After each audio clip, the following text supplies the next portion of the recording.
Kita harus kelihatan miskin, tetap kelihatan menderita di depan mereka. Susah juga ya pura-pura miskin padahal isinya duit 1 miliar. Tapi oke lah, demi keamanan. Tapi asli, Ban Jampang liciknya nggak ada lawan.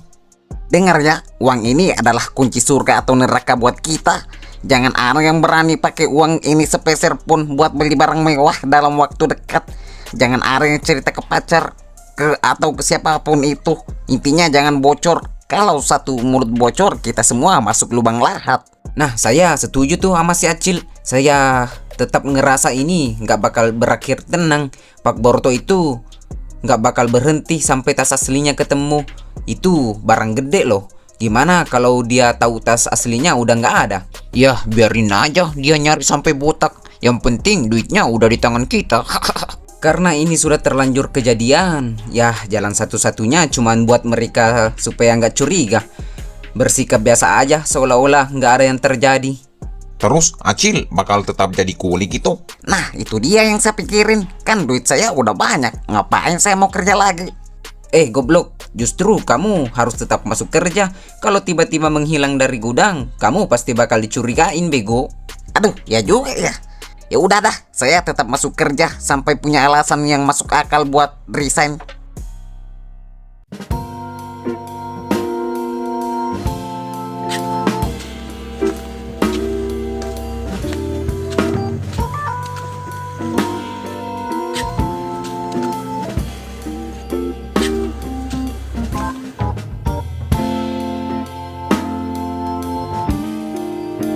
Ban Jampang kemana nih? Kok seharian saya nggak lihat dia sih? Lihat Ban Jampang nggak? Lah, justru saya juga lagi cari dia nih. Lah, emang ada perlu apa kamu sama dia? Tadi malam dia pinjam mobil saya. Katanya mau jemput keluarganya di bandara. Hah? Terus? Ya, makanya saya cari dia. Dia belum balikin mobil saya. Janjinya sih pagi ini dia balikin. Sampai sekarang saya belum lihat batang hidung dia. Aduh, kampret juga tuh si Tobangka. Kemana ya tuh orang? Saya sudah beri kesempatan terakhir dan kamu balik ke sini dengan tangan kosong dan badan bau lumpur. Kamu pikir saya tempat penampungan sampah? Iya, maaf bos. Saya Acil itu, saya akuin licin banget. Tapi saya tetap yakin dia dalam semua ini. Kamu terlalu terobsesi sama bocah itu sampai kamu buta. Banyak kemungkinan lain, Micok. Bisa aja barang itu diambil preman kampung sebelah atau anak buah kartel saingan yang emang udah ngincer kita. Tapi kamu malah main lumpur sama si Acil. Bos, saya minta maaf. Tapi saya yakin 100% si Acil itu Pink. Dia sengaja bawa saya ke darurat maut itu buat nyesapin kita. Itu bukti kalau dia tahu sesuatu, bos. Asal kamu tahu ya, di luar sana orang-orang mulai ketawain saya. Mereka bilang Pak Groto udah pikun, barang gede bisa hilang di tangan dia. Kamu terlalu fokus sama satu bocah ingusan, padahal bisa aja orang lain yang berkhianat atau kartel saingan yang emang udah naruh mata-mata di sini. Kenapa cuman fokus sama si Acil? Ya, karena Acil yang deket sama tas itu pas kejadian. Dan kebetulan yang saya tahu dia lewat jalan polos itu pagi itu setelah barang hilang. Kalau emang dia pelakunya, mana barangnya? Mana duitnya? Kamu geledah dia, kamu ikutin dia. Hasilnya apa? Gak ada sama sekali. Kamu cuma bisa bawa pulang cerita konyol. Dengar ya, Cok. Saya nggak butuh anjing penjaga yang cuma bisa menggonggong tanpa bisa menggigit. Kalau bukan karena kamu udah ikut saya dari zaman kita masih main di pelabuhan kecil, hari ini saya udah pesen peti mati buat kamu. Bos, tolong jangan ganti saya. Saya nggak punya tempat lain. Saya udah kasih nyawa saya buat bisnis ini. Saya akan bayar semua kesalahan ini. Saya bisa seret ke bocah ke depan kaki bos. Saya bakal buktiin kalau dia emang dalam dari semua ini. Walaupun saya harus cabut kuku-kukunya satu persatu. Cil, kamu lihat Ban Jampang nggak? Saya nyariin dia dari tadi. Absennya masih kosong tuh. Nggak biasanya dia bolos tanpa kabar. Yah, mana saya tahu om. Saya bukan istrinya. Mungkin dia lagi sakit atau ada urusan keluarga kali. Yah, jangan bohong kamu, Cil. Kemarin malam kan kamu bareng dia. Jangan sampai kamu ikut-ikutan kalau dia macam-macam. Posisi kamu sekarang lagi dipantau sama bos besar, apalagi si Ucok. Sumpah Om, saya nggak tahu apa-apa. Terakhir ketemu ya pas di gudang kemarin sore sebelum pulang. Jangan main-main, Cil. Saya lihat kamu makin aneh sejak tas itu hilang.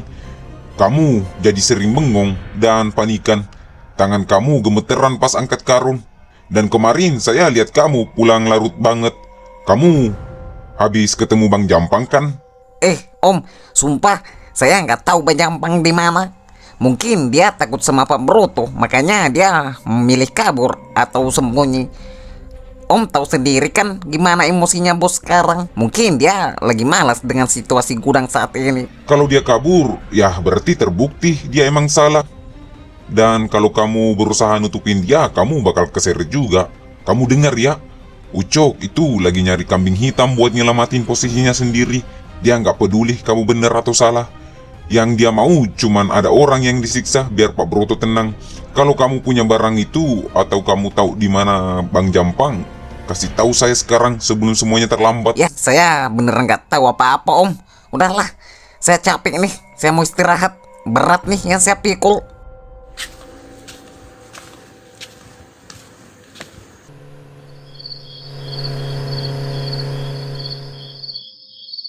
Gawat banget nih. Bang Jampang nggak masuk kerja seharian.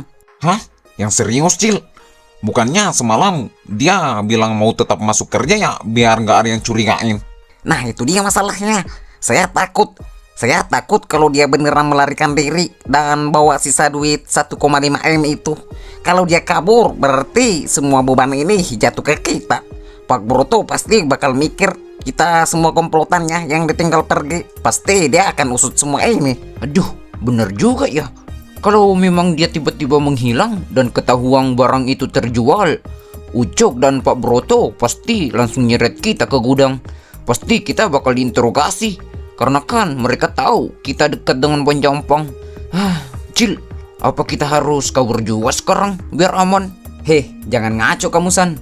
Kalau kalian kabur sekarang itu sama aja ngasih tahu satu gudang kalau kalian emang malingnya. Diam aja, jangan panik dulu, tenang. Tapi Pik, hati saya nggak enak. Bang Jampang itu licik. Kita semua lihat sendiri gimana dia bisa jual barang itu tanpa kedip semalam. Gimana kalau kita cuma dijadiin umpan? Tenang dulu, Cil. Tarik nafas. Mungkin aja dia telat atau emang sengaja nggak masuk biar kelihatan sakit gara-gara gagal nemuin tas itu. Kita nggak boleh langsung narik kesimpulan kalau dia kabur. Gini aja, daripada kita mati penasaran dan panik nggak jelas di sini, mending kita samperin aja ke rumahnya. Kita pastiin dia ada di sana atau enggak. Nah, setuju. Kita samperin diam-diam, jangan rombongan. Nanti ada yang curiga. Biar Acil aja sama Santo yang ke sana. Saya sama Kipli tetap di sini aja buat mantau situasi. Tapi kalau rumahnya kosong gimana? Ya, kalau kosong berarti kita emang harus siapin rencana darurat. Tapi untuk sekarang kamu harus tetap tenang dan tetap masuk kerja. Jangan sampai Ucok lihat kamu ketakutan begini. Paham? Ya udah dah, oke. Saya coba tenangin diri. Ya udah, ayo kita cek rumah dia sekarang sebelum terlambat. Ya, halo Man, ada apa?